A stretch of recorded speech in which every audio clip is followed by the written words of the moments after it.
அஸ்ஸலாமு அலைக்கும் வரஹ்மத்துல்லாஹி தஆலா பரகாத்துஹு.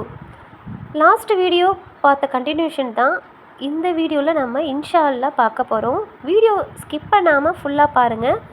ப்ரீவியஸ் வீடியோ நீங்கள் பார்க்கல அப்படின்னா மேலே ஐகார்டில் கொடுத்துருக்கேன், செக் பண்ணி பாருங்கள். அல்லாஹ் உங்களுக்கும் எனக்கும் பரக்கத் செய்வானாக, ஆமீன். இப்போ வாங்க வீடியோ கண்டினியூ பண்ணலாம்.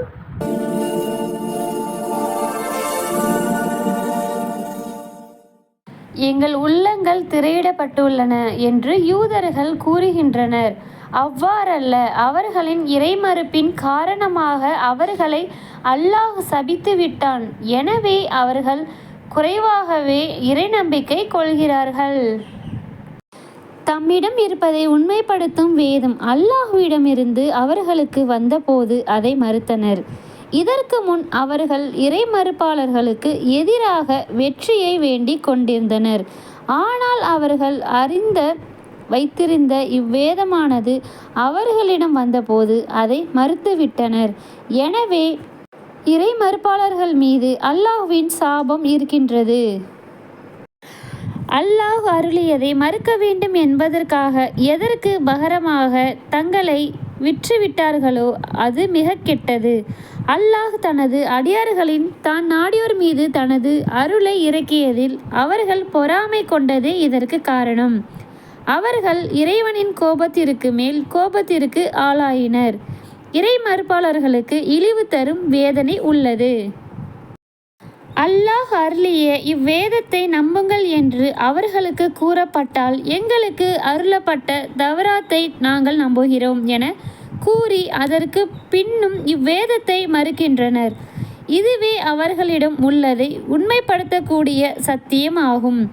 நீங்கள் இறை நம்பிக்கை கொண்டோராக இருந்தால் இதற்கு முன் எதற்காக அல்லாஹ்வின் தூதர்களை கொலை செய்தீர்கள் என்று கேட்பீராக.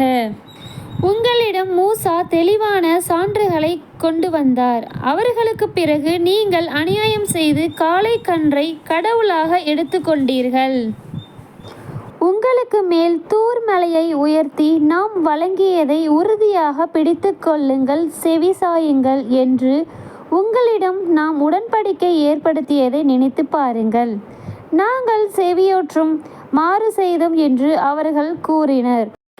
அவர்கள் மறுத்த காரணத்தால் காளை கன்று மீதான நேசம் அவர்களின் உள்ளங்களில் ஊட்டப்பட்டது. நீங்கள் இறை நம்பிக்கை கொண்டோராக இருந்தால் உங்களின் காளை கன்றின் மீதான நம்பிக்கை உங்களுக்கு எதை ஏவுகின்றதோ அது கெட்டது. அல்லாஹ்விடம் இருக்கும் மறுமை வீடு மற்ற சமுதாய மக்களுக்கு இல்லாமல் உங்களுக்கு மட்டுமே உரியதாக இருக்குமென்றால் அதில் நீங்கள் உண்மையாளராக இருந்தால் மரணத்தை விரும்புங்கள் என்று கூறுவீராக. அவர்களின் கைகள் செய்த தீயவற்றின் காரணமாக அவர்கள் ஒருபோதும் அதை விரும்பவே மாட்டார்கள். அநியாயக்காரர்களை அல்லாஹ் நன்கறிந்தவன். நபியே, அவர்கள் மற்ற மனிதர்களை விடவும் இணை வைப்பாளர்களை விடவும் வாழ்க்கையின் மீது பேராசை கொண்டவர்களாக இருப்பதை நீர் காண்பீர். அவர்களில் ஒருவர் தமக்கு 1000 ஆண்டுகள் வாழ்நாள் வழங்க வேண்டும் என விரும்புவான்.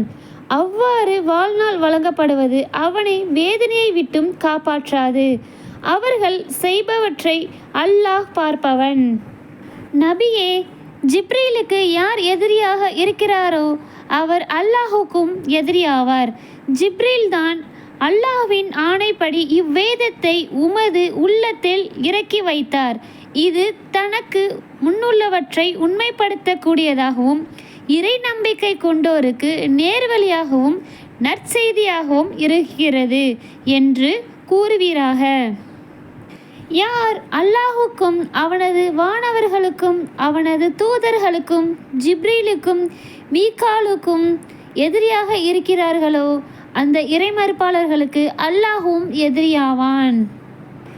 நாம் தெளிவான வசனங்களையே உமக்கு அருளியுள்ளோம்.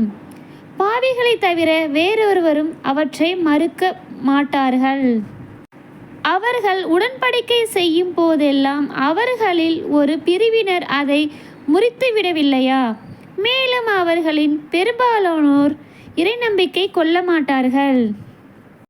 அவர்களிடம் உள்ள வேதத்தை உண்மைப்படுத்தும் ஒரு தூதர் அல்லாஹ்விடமிருந்து அவர்களிடம் வந்தபோது வேதம் வழங்கப்பட்டவர்களில் ஒரு கூட்டத்தினரிடம் எதையும் அறியாதவர்களைப் போன்று அல்லாஹ்வின் வேதத்தை தம் முதுகுகளுக்கு பின்னால் வீசி எறிந்து விட்டனர்.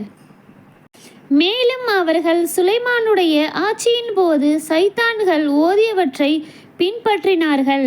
சுலைமான் இறைவனின் மறுக்கவில்லை, மாறாக பாபிலோனில் வாழ்ந்த ஹாருத் மாருத் என்ற சைத்தான்களே மக்களுக்கு சூனியத்தை கற்றுக் கொடுத்து இறைவனை மறுத்தனர்.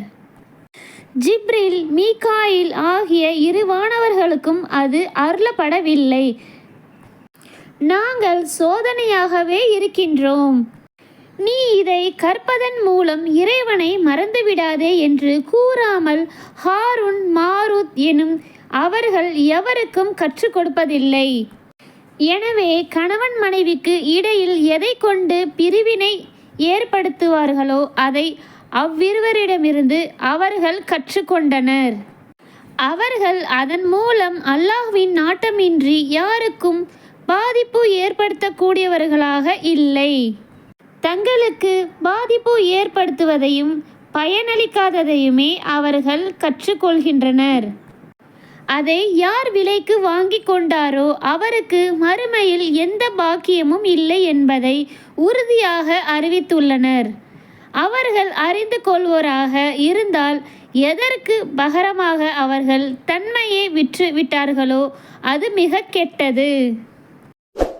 இன்ஷா அல்லாஹ் இதனுடைய தொடர்ச்சி அடுத்த வீடியோவில் பார்க்கலாம். அஸ்ஸலாமு அலைக்கும் வரஹ்மத்துல்லாஹி தஆலா பரகாத்துஹு.